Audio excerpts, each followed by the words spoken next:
Colo-Colo derrotó a la Universidad Católica y se quedó con el clásico 189. Belgrano es campeón en Argentina tras vencer a River Plate y los resultados de una nueva fecha de la Fórmula 1 son los temas que veremos aquí en Sala de Redacción, presentada por Betsala, donde juegan los grandes.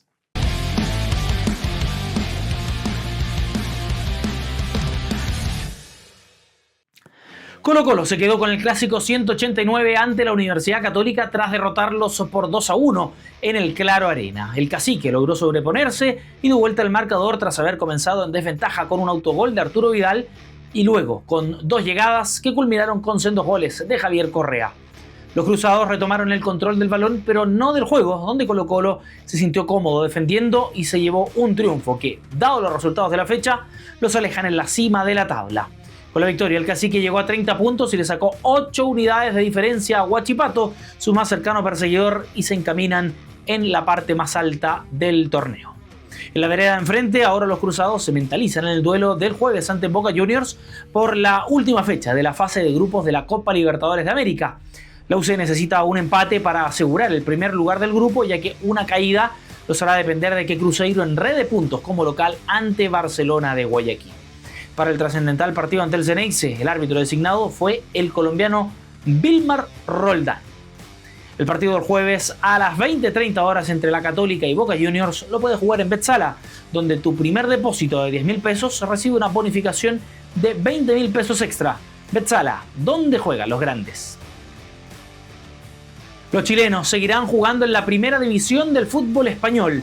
En una tensa jornada definitoria, tanto el Sevilla de Alexis Sánchez y Gabriel Suazo como el Elche de Lucas Cepeda lograron mantener la categoría a pesar de no haber ganado sus partidos.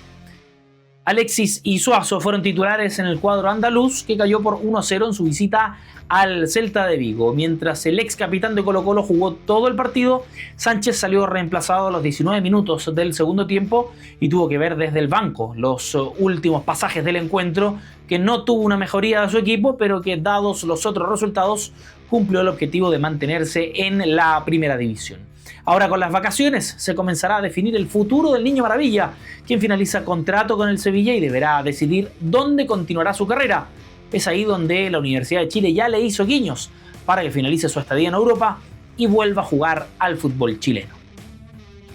Por su parte, el Elche de Lucas Cepeda empató ante el Girona en una verdadera final por la permanencia. El chileno, eso sí, ni siquiera fue citado al trascendental encuentro donde el Elche igualó 1-1 y condenó al Girona al descenso. La temporada de adaptación al viejo continente para el ex Santiago Wanderers, que espera tener más minutos y protagonismo en la temporada venidera del fútbol español, donde nuevamente se mantendrá entre los grandes. Christian Endler fue titular en la goleada 4-0 que el Barcelona le propinó a su equipo, el Olympique de Lyon, en la final de la Champions League femenina. Esto que fue jugado en Noruega. Poco pudo hacer, eso sí, la arquera nacional para evitar la derrota de las francesas a manos de un poderoso cuadro catalán que conquistó su cuarta Liga de Campeones en 6 años, consolidándolas como el segundo equipo más ganador de la historia de esta competencia, solo 2 títulos por detrás de, precisamente, el Olympique de Lyon. Kimi Antonelli se quedó con el Gran Premio de Canadá en un fin de semana intenso para Mercedes. El piloto italiano se impuso de forma categórica en Montreal para aumentar su ventaja en la cima del campeonato de pilotos, llegando a los 131 puntos, 43 por encima de su compañero George Russell, quien no pudo terminar la carrera por problemas mecánicos con su monoplaza.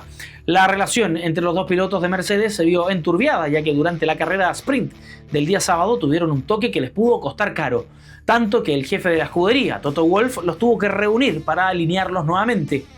De todas maneras, nada desenfocó a Antonelli, quien conquistó su cuarta victoria consecutiva, siendo el primer piloto en la historia que, tras ganar su primer Gran Premio, logra otros 3 triunfos al hilo. Otro hito que se marcó en Canadá fue el segundo lugar de Lewis Hamilton, quien obtuvo su primer podio con Ferrari después de 2 temporadas.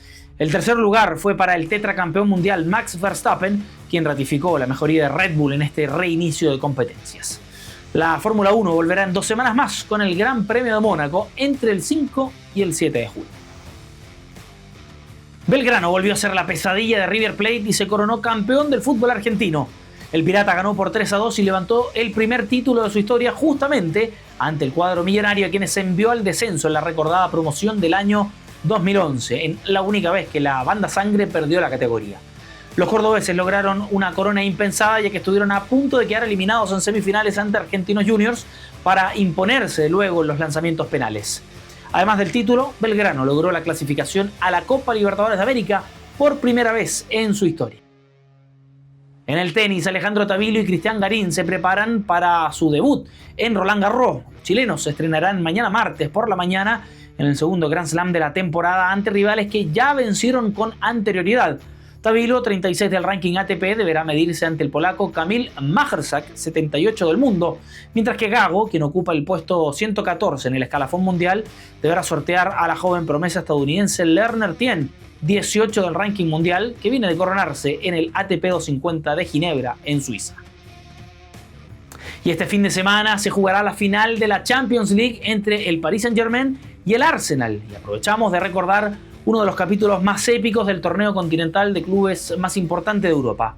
Hoy lunes se cumplen 21 años de El Milagro de Estambul, la increíble final donde el Liverpool remontó un 3-0 en contra ante el Milan y levantó su quinta orejona. Una definición que tiene su propio mini documental en Netflix y que sirve de antesala perfecta para la gran final que este sábado medirá a los flamantes campeones de Inglaterra y Francia. El Arsenal buscará cerrar una temporada de ensueño intentando levantar la primera Champions League de su historia, mientras que el PSG va por su segunda orejona consecutiva. En Betzala podrás encontrar las promos especiales para vivir esta final de la manera más emocionante y toda esta semana te estaremos actualizando las distintas posibilidades de juego. Betzala, ¿dónde juegan los grandes? Dejamos hasta acá esta edición de día lunes de Sala de Redacción, deseándole que tenga una muy linda semana. Que le vaya muy bien. Chao, chao.